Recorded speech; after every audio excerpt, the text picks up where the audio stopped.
이스라엘 백성은 하나님께서 주신 삶의 터전인 가나안 땅을 하나님만이 왕으로 다스리시는 하나님 나라로 만들어야 했습니다. 그것은 종교와 문화와 풍습, 사회 규범과 질서, 윤리와 도덕 등 모든 분야를 하나님의 말씀을 따라 하나님 중심으로 세우는 것입니다. 그 첫 번째가 가나안 땅에 하나님 중심으로 하나님만을 섬기는 종교만 있게 하라고 하신 것입니다. 그것을 위해 이스라엘 백성은 가나안 땅 민족들이 그들의 신에게 제사를 드렸던 곳을 모두 파멸시키고 우상의 모든 형상이나 물건들 또한 다 파괴시켜야 했습니다. 그 땅에서 우상의 이름이 더 이상 불려지지 않고 기억되지도 않게 그 모든 흔적을 지워야 했습니다. 그리고 그들은 하나님을 섬기고 제사를 드림에 있어서 가나안 민족들처럼 자기들의 소견대로 아무 데서나 제단을 쌓지 말고 하나님께서 자기 이름을 두시려고 택하신 곳에서만 제사를 드려야 했습니다. 그러면 오늘날 그리스도인은 어떻게 해야 합니까? 하나님께서 말씀하신 것처럼 하나님의 이름을 두시려고 택하신 곳은 어디입니까? 하나님께서 정하신 장소, 하나님께서 자기 이름을 두시려고 택하신 곳은 하나님께서 하나님으로 임재해 계시는 장소라는 것입니다. 구약 시대에는 그곳이 광야에서는 성막, 가나안 땅에서는 법궤를 모셔놓은 장막, 그리고 솔로몬 시대에 세워진 예루살렘 성전이었습니다. 오늘날 하나님의 성전은 어디에 있습니까? 하나님께서 하나님으로 임재해 계신 곳, 자기 이름을 두신 하나님의 성전은 어디에 있습니까? 예수 그리스도께서 하나님의 성전이십니다. 성자 하나님이신 예수님과 성부 하나님은 하나이기 때문이요, 예수님 안에 하나님께서 충만하게 거하고 계시기 때문입니다.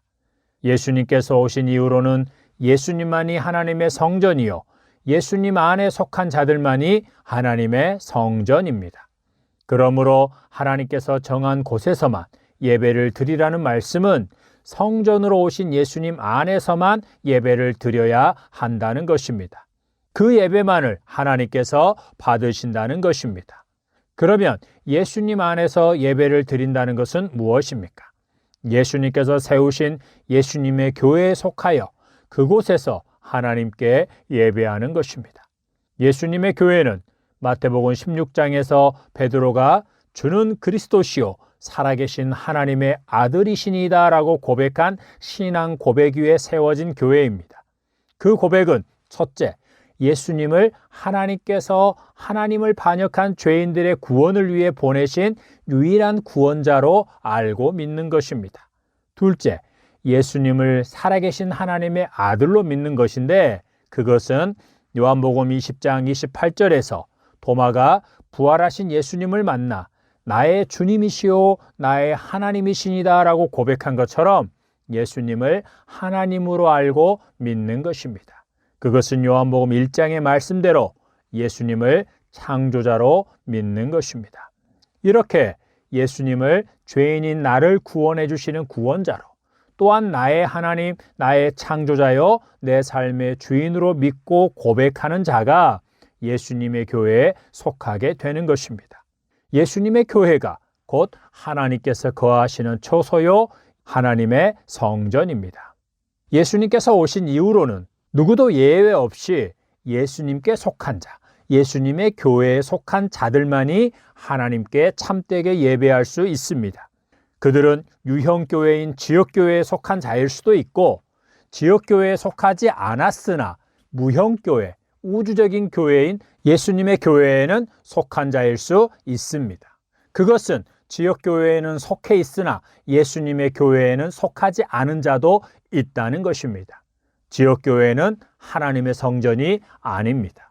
지역교회 안에 속한 자들 중에서 예수님께 대한 신앙 고백이 분명하고 그 고백이 삶으로 증명된 자들만이 예수님의 교회, 곧 하나님의 성전에 속한 자입니다.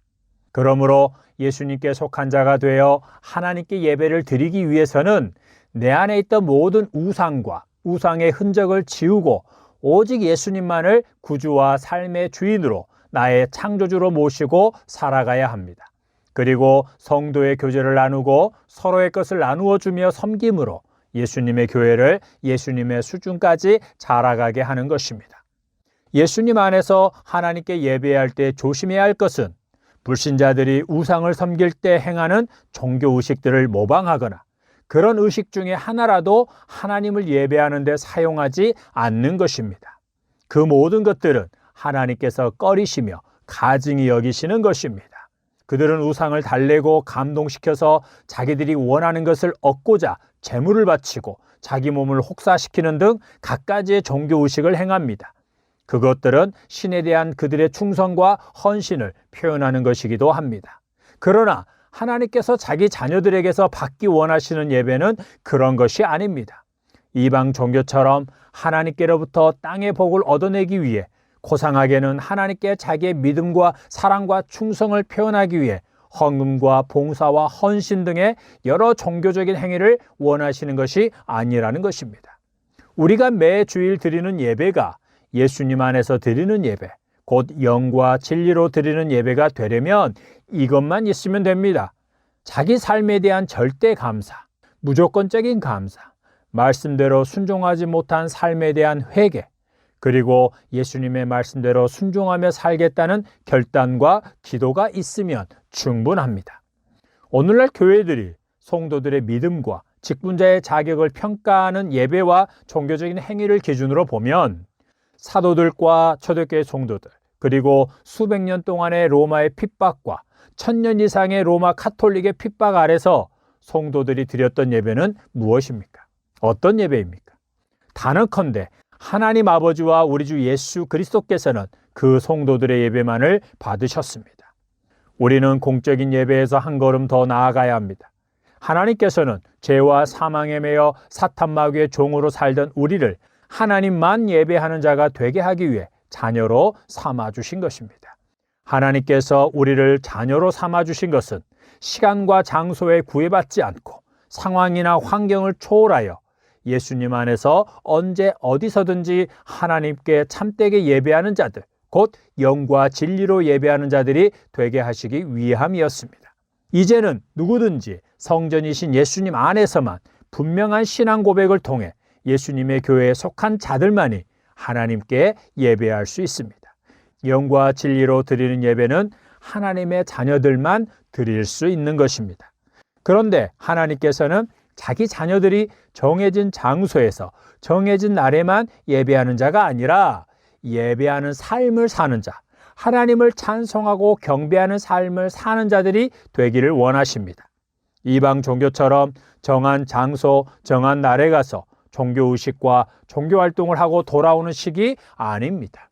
예수님 안에서 하나님께 예배를 드리는 자가 된다는 것은 하루 24시간, 1년 365일의 삶이 예배로, 찬송으로 하나님께 드려지는 것입니다. 사도들은 성도들에게 예배에 대한 정의나 예식 순서, 찬송, 설교, 헌금 등의 예배 요소를 가르치지 않았습니다. 그들이 유대인이 아닌 이방 그리스도인들에게 가르친 것은 사도행전 15장 29절 우상의 제물과 피와 목매어 죽인 것과 음행을 멀리하면서 살라는 것입니다. 그것을 사도 바울은 로마서 12장 1절에서 너희 몸을 하나님이 기뻐하시는 거룩한 산 제물로 드리라. 이는 너희가 드릴 영적 예배니라고 말합니다. 하나님께 영과 진리로 예배한다는 것은 자기 몸을 거룩하고 거룩한 산 제물로 드린 자로서 세상을 본받거나 사랑하지 않고 하나님의 선하시고 기뻐하시고 온전하신 뜻을 따라 순종하는 것입니다. 그 삶이 하나님께 영적 예배로 드려지는 것입니다. 그런 삶을 사는 자들이 공적으로 모여 예배하는 것입니다. 개신교 종교 지도자들이 예수님 당시 종교 지도자들처럼 놓친 것이 바로 이것입니다. 그들은 하나님을 예배하고 있었으나 예수님 밖에서 예배하는 자들이었고 웅장한 예루살렘 성전에 모여 예배하고 있었으나 예수님의 교회 밖에서 예배하는 자들이었습니다. 여러분은 영과 진리로 하나님을 예배하기 원하십니까? 그렇다면 여러분의 소견대로 하나님을 예배하지 마십시오.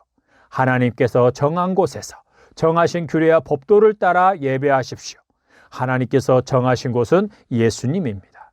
예수님에게, 예수님의 교회에 속한 자가 되어 여러분의 삶이 하나님께 드리는 찬송이요 영적 예배가 되도록 하십시오. 하나님께서 여러분에게 은혜와 평강을 주시길 예수님의 이름으로 축복합니다. 아멘.